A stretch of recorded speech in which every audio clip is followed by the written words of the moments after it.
This question's from Terry.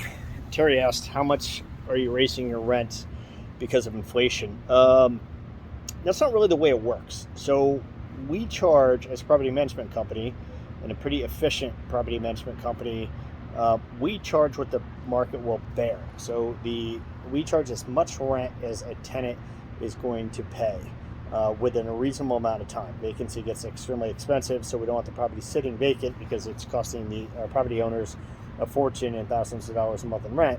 But we basically put the property on within asking price, and we very religiously check the metrics on it. So we want to see what kind of traffic we're getting.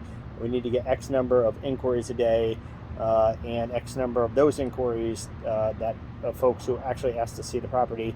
And at that point, we know the property is likely priced right and will rent within a reasonable amount of time.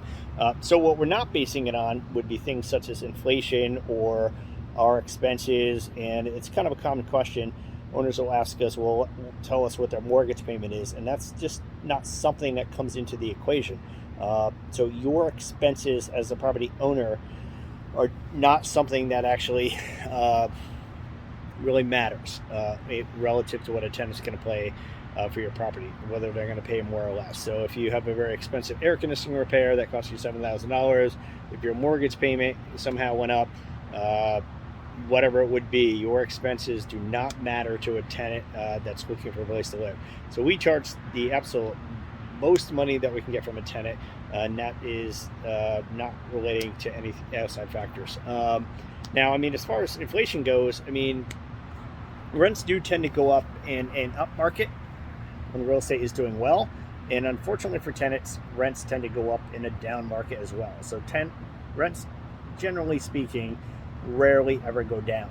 Now, as far as inflation affecting you, the landlord, the property owner, and things are getting more expensive for you, and thus they should be getting more expensive for the tenant. Well, if you have any debt on the property, you actually are kind of hitting the jackpot. So inflation is an investor's best friend.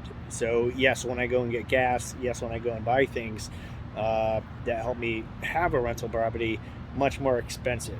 But all the debt that I have on the property is actually getting devalued. So you are getting that benefit. So even if you're getting a hit with inflation and things are more expensive at owning a rental property, you can take comfort in the fact that you're actually just making a huge killing just with any debt that you might have. So every dollar you owe this time next year because of inflation is devaluing. So you're actually getting a massive return right now. I mean, if inflation is going to hit around 8%, you're getting an 8% additional return on your money.